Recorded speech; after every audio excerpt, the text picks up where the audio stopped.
Hello friends, welcome back to our channel हम पढ़ेंगे हम बढ़ेंगे। आज मैं आपके लिए लेके आई हूँ हिंदी का दूसरा इम्पोर्टेंट टॉपिक जो है काल। आज हम पढ़ेंगे काल के बारे में। ये इतना इम्पोर्टेंट टॉपिक है, अगर आपने काल को अच्छे से समझ लिया तो आपको हिंदी व्याकरण को समझने में बहुत आसानी होगी। तो काल कहते ही किसे हैं? काल का अर्थ ही होता है समय। कौन सा समय, किस समय की बात कर रहे हैं, उसी को आज हम अच्छे से जानेंगे। काल का अर्थ ही होता है समय। कोई कार्य किस समय में हुआ है, भूतकाल में हुआ है, वर्तमान काल में हुआ है या भविष्य काल में हुआ है, मीन्स आने वाले समय में हुआ है, इसी को ही हम काल कहते हैं। एक बार हम अच्छे से काल का अर्थ जान लेते हैं। काल का अर्थ है किसी काम के करने या होने से उस समय का पता चलता है, उसे हम काल कहते हैं। या हम ये कह सकते हैं क्रिया के जिस रूप से काम का होना या करने का समय ज्ञात होता है उसको हम काल कहते हैं। और काल के 3 भेद होते हैं: वर्तमान काल, भूतकाल, भविष्य काल। वर्तमान काल उसे कहते हैं जो काम अभी हो रहा है, अभी मैं आपको पढ़ा रही हूँ तो ये हमारा वर्तमान काल है। भूतकाल जो समय बीत गया, जो काम हो गया, इससे पहले मैंने विराम चिन्ह के ऊपर क्लास ली थी, वीडियो बनाई थी, तो वो भूतकाल में चली गई क्योंकि मैंने वो समय बीत गया। भविष्य काल आने वाला समय। इसके बाद अब मैं क्या करूँगी, कौन सी क्लास लेकर आऊँगी, ये भविष्य की बात हो रही है तो यहाँ पे ये भविष्य काल है। काल सिर्फ इतना ही नहीं है कि हमने काल के 3 भेद पढ़ लिए, ठीक है, वर्तमान काल, भविष्य काल, भूतकाल। अगर हमें काल को और अच्छे से समझना है तो हमें इसको अच्छे से डिटेल में पढ़ने की जरूरत पड़ेगी। तो चलिए एक बार हम काल को अच्छे से पढ़ लेते हैं। आइए अब हम पढ़ते हैं काल के बारे में डिटेल में। वर्तमान काल के 5 भेद होते हैं, भूतकाल के 6 भेद होते हैं और भविष्य काल के 3 भेद होते हैं। वर्तमान काल के पहला होता है सामान्य वर्तमान काल, दूसरा है पूर्ण वर्तमान काल, तीसरा है अपूर्ण वर्तमान काल, इसे ही हम तात्कालिक वर्तमान काल कहते हैं, चौथा है हमारा संदिग्ध वर्तमान काल और 5वां है हमारा संभाव्य वर्तमान काल। भूतकाल में 6 होते हैं: सामान्य भूतकाल, आसन भूतकाल, पूर्ण भूतकाल, अपूर्ण भूतकाल, संदिग्ध भूतकाल, हेतु मध्य भूतकाल। और भविष्य काल के 3 भेद होते हैं: सामान्य भविष्य काल, संभाव्य भविष्य काल, हेतु मध्य भविष्य काल। इसके पास 3 ही भेद है। इसको हम एक एक को डिटेल में पढ़ लेते हैं एक बार अच्छे से। तो चलिए इसको हम डिटेल में पढ़ते हैं। सामान्य वर्तमान काल के बारे में देख लेते हैं हम। जब कोई कार्य सामान्य रूप से वर्तमान में होता दिखाई दे, जैसे कोई कार्य वर्तमान में होता है उसे हम सामान्य वर्तमान काल कहते हैं। जैसे इसका उदाहरण है, बच्चे खिलौनों से खेलते हैं, वह पुस्तक पढ़ता है, माली पौधों को पानी देता है। ये सारे कार्य सामान्य वर्तमान काल में होते हैं। इसकी एक पहचान ये भी है, जब वाक्य के अंत में ते, ता, ती जैसे शब्द आए तो वहां पर हम सामान्य वर्तमान काल का प्रयोग करते हैं। वर्तमान काल का दूसरा भेद है पूर्ण वर्तमान काल। पूर्ण से ही हमें पता चल रहा है कि जो चीज कंप्लीट है, जो चीज पूरी है। इसकी डेफिनेशन देख लेते हैं। क्रिया के जिस रूप में कार्य के अभी पूरा होने का पता चलता है उसे पूर्ण वर्तमान काल कहते हैं। कि अभी कोई कार्य वर्तमान काल में ही पूरा हो चुका है, कंप्लीट हो चुका है जो कार्य, उसे हम पूर्ण वर्तमान काल कहते हैं। इसका उदाहरण है, मोहन विद्यालय से घर आ गया है, सीता ने पुस्तक पढ़ ली है। ये कार्य पूरे हो चुके हैं। मोहन घर आ चुका है विद्यालय से, सीता ने पुस्तक पढ़ ली है। सामान्य वर्तमान काल और पूर्ण वर्तमान काल में हम कंफ्यूज हो सकते हैं, लेकिन वहां पे कार्य होता दिखाई देता है, कार्य कंटिन्यू रहता है और यहाँ पे कार्य पूरा हो चुका होता है, इसलिए इसे हम पूर्ण वर्तमान कहते हैं। वर्तमान काल का तीसरा भेद के बारे में हम आगे पढ़ेंगे। वर्तमान काल का तीसरा भेद है अपूर्ण वर्तमान काल।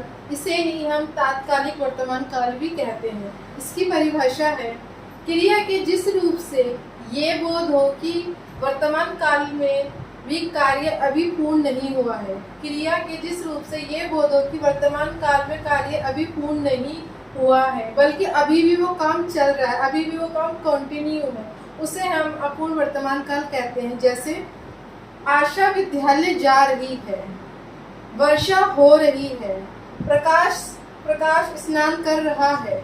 इन सभी वाक्यों में हमें ये दिख रहा है कि कोई जो काम है अभी भी हो रहा है, वो कंप्लीट नहीं हुआ, वो पूर्ण नहीं हुआ है, ये काम अभी भी वर्तमान में चल रहा है। वर्तमान काल का चौथा उदाहरण हम चौथा भेद देख लेते।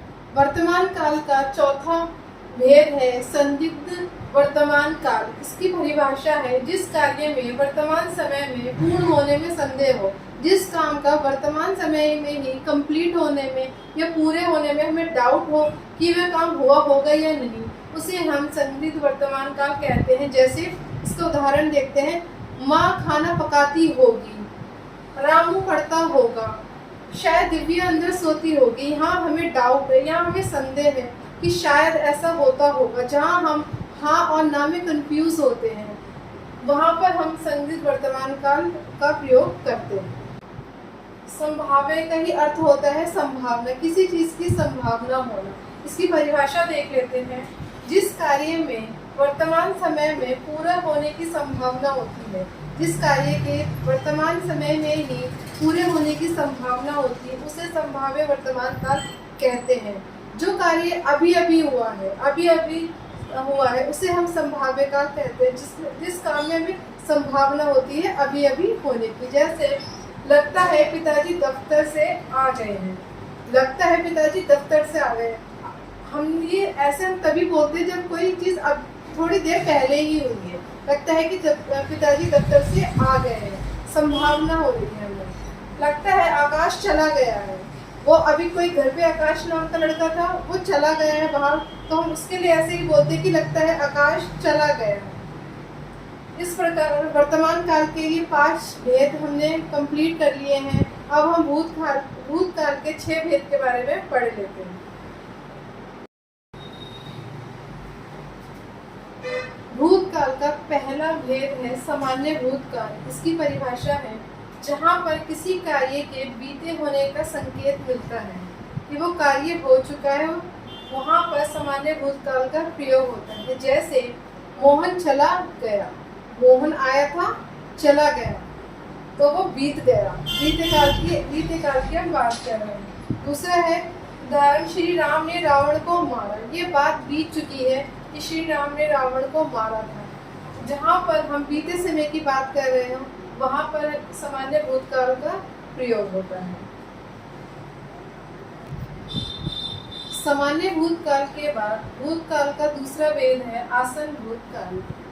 क्रिया के जिस रूप से ये पता चले कि क्रिया अभी कुछ समय पहले ही पूर्ण हुई है या खत्म हुई है, उसे आसन भूतकाल कहते हैं। जहाँ पर कार्य कुछ समय पहले ही खत्म हुआ है, कुछ समय पहले ही पूरा हुआ है, वहाँ पर हम आसन भूतकाल कहते हैं। इसका उदाहरण है, जैसे मैं अभी सोकर उठा हूँ, मैं थोड़ी देर पहले ही सोकर उठी, इसलिए मैंने बात कही कि मैं अभी सोकर उठा हूँ। अध्यापक पढ़ाकर आई है, जो अध्यापक है अभी पढ़ाकर आई, इसलिए ये वाक्य आसन भूतकाल में आएगा। अध्यापक पढ़ाकर आई है, वो अभी पढ़ाकर आई होगी, इसलिए हमने इस वाक्य का प्रयोग किया है। देखो दोस्तों, काल वैसे बहुत आसान है। काल के 3 भेद होते हैं, वर्तमान काल, भविष्य काल और भूतकाल। लेकिन एग्जाम में हमें एग्जामिनर ऐसे ही इतने आसानी से क्वेश्चन नहीं पूछता, वो हमें अंदर से पूछता है, डिटेल में पूछता है। वो हमें पूछ सकता है कि 4 ऑप्शन देके ये पूछ सकता है कि इसमें से बताइए आसन भूतकाल का उदाहरण कौन सा है। अगर हमने अच्छे से डिटेल में पढ़ा होगा तो हम एक ही सेकंड में उसका आंसर दे सकते हैं, क्योंकि इतना काल का विषय इतना मुश्किल नहीं है। बस हमें थोड़ा सा अपना माइंड सेट करने की ज़रूरत है। हमें कि आसन भूतकाल का उदाहरण ये है, पूर्ण भूतकाल का उदाहरण ये है, इसमें हमें कंफ्यूजन नहीं होनी चाहिए। अगर हमें ये कॉन्सेप्ट क्लियर है तो हम इसको अच्छे से कर पाएंगे। आसन भूतकाल के बाद भूतकाल का तीसरा भेद है पूर्ण भूतकाल। क्रिया के उस रूप को पूर्ण भूतकाल कहते हैं जिससे क्रिया की समाप्ति का समय स्पष्ट होता है। जब हमें ये पता होता है भूतकाल में कि ये काम कब हुआ था, खत्म हो गया था और कब हुआ था, उसे हम पूर्ण भूतकाल कहते हैं। पूर्ण मतलब वो काम हो चुका है और हमें समय का भी स्पष्ट है कि वो भूतकाल में हुआ है, बीत गया है वो समय। जैसे राम ने श्याम को मारा था, ये बात बीते काल की है कि किस राम ने श्याम को मारा होगा, मारा था। दूसरा है अंग्रेजों ने भारत पर राज किया था। अंग्रेजों ने भारत पर राज किया था, इसमें हमें पता चल रहा है। अगर इसकी पहचान ये है कि अगर वाक्य के अंत में था, थे, थी, चुका था, चुका, थे, चुके, थी जैसे आदि शब्द आए तो वहां पर हम पूर्ण भूतकाल का प्रयोग करते हैं।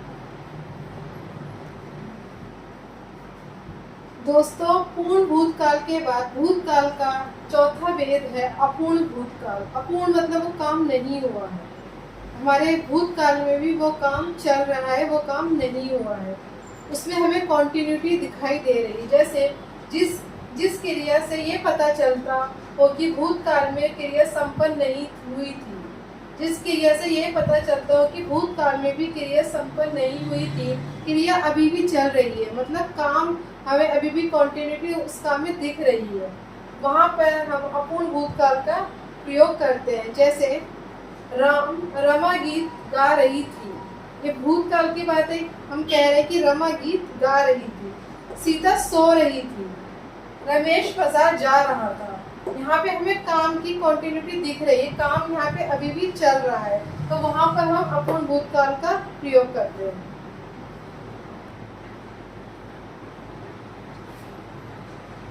अपूर्ण भूतकाल के बाद भूतकाल का पांचवा भेद है संदिग्ध भूतकाल। भूतकाल की जिस क्रिया से कार्य होने में अनिश्चितता अथवा संदेह प्रकट होता है वह कार्य संदिग्ध भूतकाल कहलाता है। जिस क्रिया में संदेह बने रहता है कि भूतकाल में वह कार्य हुआ होगा या नहीं, उसे हम संदिग्ध भूतकाल कहते हैं। हमें डाउट रहता है कि भूतकाल में वो काम हुआ होगा या नहीं।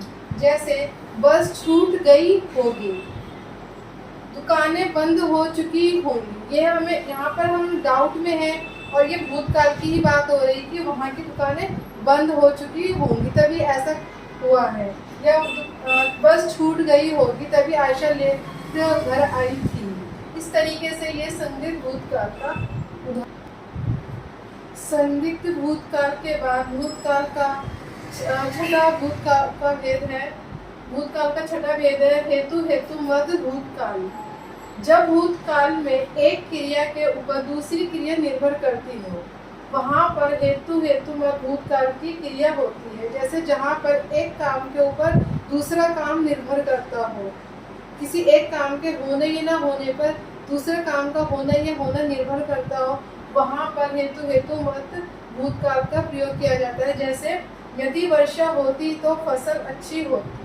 यहाँ पर फसल का अच्छा होना वर्षा पर निर्भर कर रहा है। अगर वर्षा होती तो फसल अच्छी होती, वर्षा कारण बन गई फसल की कि वर्षा नहीं हुई तो फसल अच्छी नहीं हुई। यदि तुमने परिश्रम किया होता तो पास हो जाते, यदि तुमने मेहनत की होती तो पास हो जाते। यहाँ पर पास होना आपका परिश्रम पर निर्भर कर रहा है, यहाँ पर एक क्रिया दूसरी क्रिया पर निर्भर हो रही है, इसलिए ये यहाँ पर हम हेतु मद भूतकाल का प्रयोग करेंगे। एग्जाम में सबसे ज़्यादा इसी बेस से क्वेश्चन आते हैं, इसलिए आप इस पर ज़्यादा अच्छे से फोकस करिए। भूतकाल के 6 भेद यहाँ पर कंप्लीट होते हैं। इसके बाद हम भविष्य काल के 3 भेदों के बारे में पढ़ेंगे। भविष्य काल का पहला भेद है सामान्य भविष्य काल। क्रिया के जिस रूप से कार्य के भविष्य में सामान्य रूप से होने का पता चलता हो उसे सामान्य भविष्य काल कहते हैं। जिससे हमें ये पता चलता है कि ये कार्य भविष्य में सामान्य रूप से होगा, नॉर्मली होगा, वहाँ पर हम सामान्य भविष्य काल का प्रयोग करते हैं। जैसे वह कल घर जाएगा, बच्चे कैरम बोर्ड खेलेंगे, मैं कल दफ्तर जाऊंगा। यहाँ पे हम सामान्य रूप से बात कर रहे हैं कि ये ऐसा भविष्य में होगा। सामान्य भविष्य काल के बाद भविष्य काल का दूसरा भेद है संदिग्ध भविष्य काल। इसका एक परिभाषा है जहां भविष्य में किसी कार्य के होने की संभावना या संदेह हो, वहां वह क्रिया संदिग्ध भविष्य काल की होती है। इसका उदाहरण देख लेते हैं। परीक्षा में शायद मुझे अच्छे अंक प्राप्त हो, शायद चोर पकड़े जाएं, हो सकता है कि कल मैं घूमने जाऊं। इसकी पहचान ये है कि जब वाक्य में शायद, हो सकता है, हाँ, नहीं ऐसे जब शब्द आए तो वहाँ पर हम संदिग्ध भविष्य काल का प्रयोग करते हैं। यहाँ पे हमें डाउट है कि जैसे परीक्षा में शायद मुझे अच्छे अंक प्राप्त हो, हम यहाँ पे उम्मीद कर रहे हैं, यहाँ पे हम शायद चोर पकड़ा जाए। इस तरीके से ये संदिग्ध भविष्य काल है। संभाव्य भविष्य काल के बाद भविष्य काल का तीसरा और अंतिम भेद है हेतुमत भविष्य काल। इसकी परिभाषा है जहाँ पर भविष्य काल की कोई क्रिया भविष्य की दूसरी क्रिया पर निर्भर हो। मतलब जब भविष्य काल का कोई काम दूसरे काम पर निर्भर हो, एक बात दूसरे बात पर निर्भर हो, वहाँ पर हम हेतुमत भविष्य काल का प्रयोग करते हैं। इसका उदाहरण है, अध्यापक आएंगे तो कक्षा शुरू की जाएगी। कक्षा कब शुरू होगी? जब अध्यापक आएंगे। यहाँ पर एक कार्य दूसरे कार्य पर निर्भर है भविष्य काल में। दूसरा इसका उदाहरण है, विद्यार्थी पढ़ेंगे तो परीक्षा में सफल होंगे। जब यदि विद्यार्थी पढ़ेंगे तो ही परीक्षा में सफल होंगे। यहाँ पे दो काम है, एक काम दूसरे काम पर निर्भर है। इसी प्रकार से भूतकाल में भी हेतुमत भूतकाल का प्रयोग किया जाता है, लेकिन वो वहाँ पे भूतकाल की बात होती है। वहाँ पे बीते हुए समय में एक काम दूसरे काम पर निर्भर होता है, तब वहाँ पर हेतुमत भूतकाल का प्रयोग किया जाता है। लेकिन ये भविष्य की बात हो रही, यहाँ पे भी हेतुमत भविष्य काल होता है, लेकिन यहाँ पर भविष्य में बात की जाती है। इस प्रकार यहाँ पर काल का पूरा टॉपिक खत्म होता है। अगर आपको मेरी क्लास अच्छी लगी है, अगर आपको मेरी क्लास थोड़ी भी पसंद आई तो प्लीज़ मेरे चैनल को लाइक, शेयर और सब्सक्राइब कीजिए। धन्यवाद।